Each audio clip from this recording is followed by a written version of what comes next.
Hello everyone, good morning. It is almost 7 a.m. Headed back to the office. Update on what happened yesterday. We got Dr. Nyberg's malpractice insurance preliminary draft filed. With a little bit of luck, we can get that nailed down in short order so that we can begin seeing patients in a clinical setting that will generate revenue. In addition, it will allow us to send a select number of paramedics working under her to homes and residents with a telemedicine link using the Nautilus software. That will also be able to generate cash revenue. These are proof of concepts. We're not trying to do everything at once. We're trying to get out there and get operational so that we can show the investors that we can actually see patients and generate revenue. We are going to need capital. We are bootstrapping this on a paramedic salary and some investments. Today I meet with the building managers about our lease going forward and our ability to lease clinic space and see patients in a clinic at the 401 market space.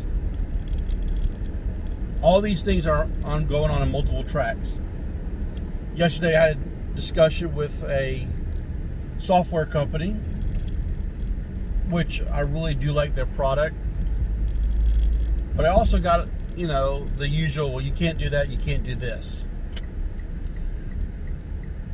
We're going to do what we're going to do, and we're going to get it done and prove that it can be done. This is about patient care, not about software. This is about going out there and being able to lay hands on people, have the doctor give a coherent med control to the paramedics in the field and the nurses in the field. This is about being able to assess patients, follow them, track them in a virtual space, and make sure that they're not deteriorating. If we can do telemetry on the moon, on Mars, we can do telemetry on land in the United States.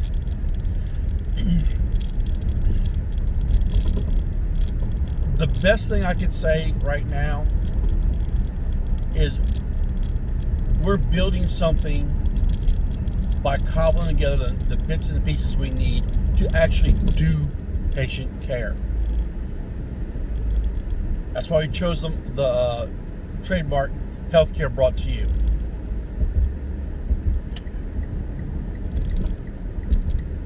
We are neither desperate nor comfortable. We're going to keep pushing through, doing what needs to be done. We will find a way to keep plugging along. However, we are under some time constraints based on the world around us. If you look at COVID, which is an opportunity to actually do patient care in the home in an acute setting as needed at the drop of a dime. These are not traditional home health patients. A traditional home health patient is a discharged patient from a hospital with a long workup to admit them. In general, home health patients are your Medicare and Medicaid population. They have to be pre-certified and all those other factors to even begin the telemedicine, the home health process.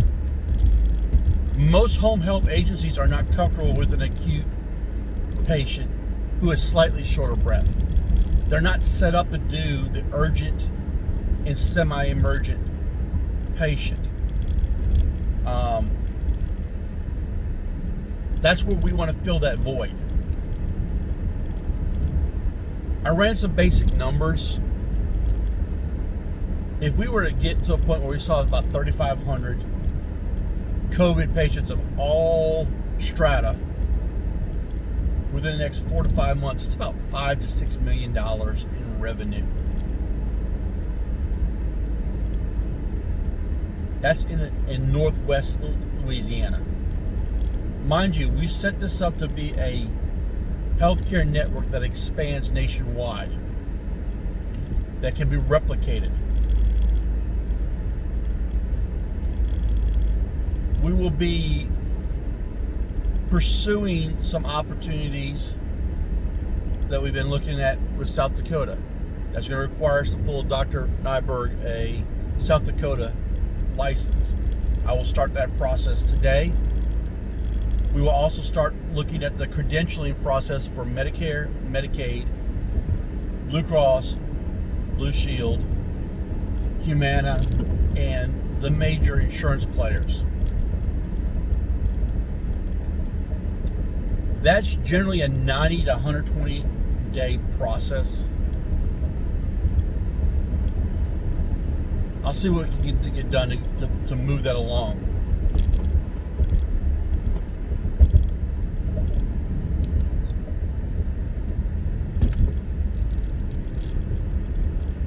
I know some people look at the COVID posts that we've posted, and I'll say that will never happen. The reality is, Utah and several other states have already talked about their worst case scenario plan. In the worst case scenario plan, the states will decide who lives and dies. They will triage them based on their acuity, their age, their comorbidity factors. And the reality of the matter is they have to keep the hospitals open for other patients who have a better opportunity at survival at some point. You can't close a hospital down by filling with nothing but COVID patients and, oh, by the way, you're having a heart attack. We don't have a cath lab. Hard decisions are coming this fall if this doesn't get under control. I am a Christian. I do believe that God's in control, and maybe we dodge another bullet. But by forward deploying basic triage, basic healthcare services into the field and keeping patients who are mildly symptomatic with COVID in their homes, we alleviate a huge burden for the system while creating a investment opportunity for our investors. One thing I've learned about healthcare is a business. 20 years ago when I tried to start a telemedicine startup, when the technology was not mature enough, I had a venture capitalist tell me, "You're not telling me you're going to save lives, tell me how you're going to make me money." I fought this battle for years, and I'm again fighting it again. We have people in the arena who could today go out there and start providing these types of services. They're not. They're not going to provide these services because they're not going to get paid. We are willing to take that risk. We are willing to go out there and be creative about how we get payment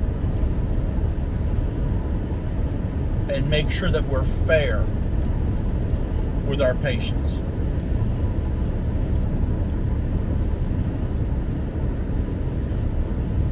That's why we went with the WeFunder. We went with the WeFunder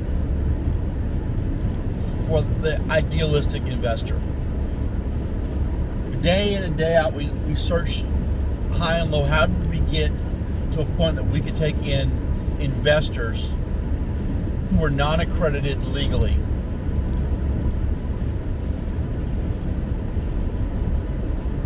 It's been a struggle because the laws in the United States do not allow me to directly sell stock to any Joe Blow on the street.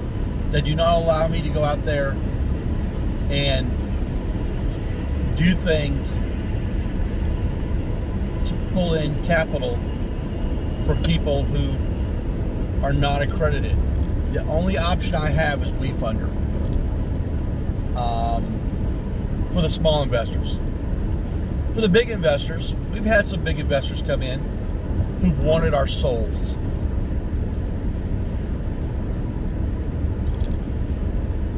In general, the experience with the larger investors has been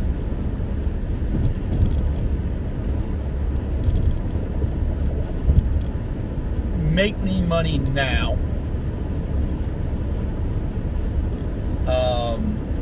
Make me your CFO, your CEO, your runner of the board. Let me take a controlling interest in your company,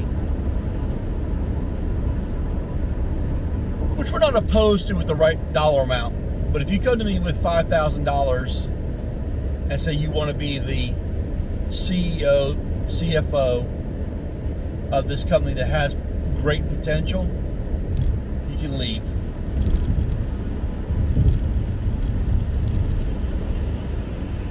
We are willing to do what is necessary and work with an investor who brings to the table a knowledge of healthcare or a knowledge of business that is an asset to grow this company to its full potential, and comes to the table with a fair investment.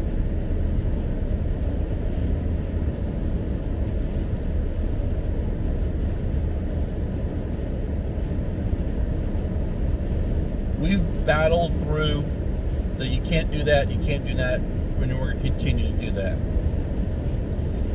And the can'ts are the ones who,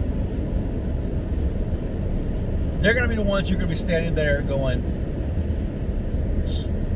we're not going to provide the care because we're not being paid the amount of money that we believe we should be being paid. All right? Doesn't mean they couldn't provide the care and make a profit. They're not going to do it because the profit's not large enough. Let's be clear on the COVID situation right now. The COVID situation is highly subsidized by the U.S. government for the hospitals and for the drug companies. Ritonavir is a several $1,000 drug. There's no charity here. Okay? And it's a drug that you have to take multiple doses of it at times in order to get the results. Depending on the results that you look at, it may be on par with a Tamiflu. It's not the magic cure. It doesn't go out there and provide the care. It doesn't lay hands on a patient and find out what their needs are. It doesn't go listen to their lung sounds. It does not go out there and determine if they got pneumonia. It does not go out there and treat their comorbidities. Okay? So you're essentially going to pay $3,500 a dose for some of these drugs, and you're going to neglect the diabetes, the hypertension, the patient monitoring component. In fact, some of these hospitals will not survive. If the federal government were to pull out the rug under them that right now for subsidization of people checking temperatures and basic COVID care, they couldn't afford it. We have providers out here, paramedics, who are making less per hour than Walmart greeters. Think about that. You have paramedics, EMTs, and other providers out there making less than Walmart greeters per hour. That's a very powerful statement. You have people out there risking their lives to provide care, going into the belly of the beast, and they're making less per hour. I cannot blame the EMS companies. For the most part, the EMS companies are not even being compensated at a fair rate. The EMS companies in America are not considered healthcare providers, although every day they go out there, work cardiac arrest, respiratory arrest, move critically injured and ill patients from hospital to hospital. Okay?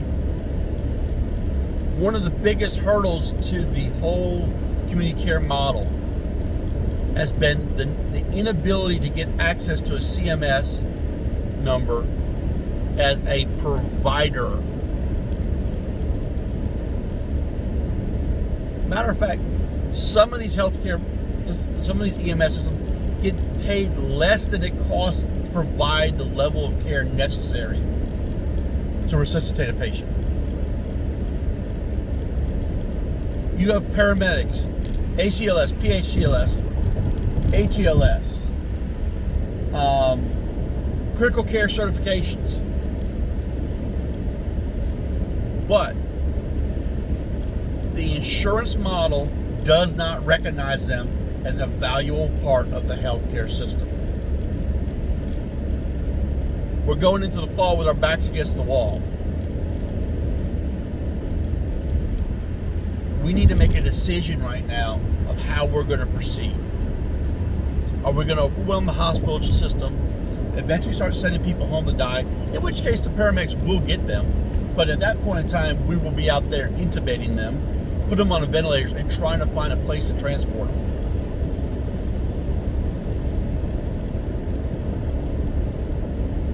This is a cluster. This is the cluster. We have spent an exorbitant amount of time trying to build a comprehensive hybrid telemedicine network that functions to provide healthcare in the patient space. We've gone out there and said, we're going to trademark healthcare brought to you because that's where it needs to be. This doesn't mean that we're not going to transport people to the hospital. This means we're going to transport the appropriate people to the hospital. This means that we're going to be part of the team and do our best to take someone who's mildly ill and give them a trial staying at home and support them while they're at home so they don't end up in the hospital clogging the system. We believe the model that we're approaching is readily replicatable.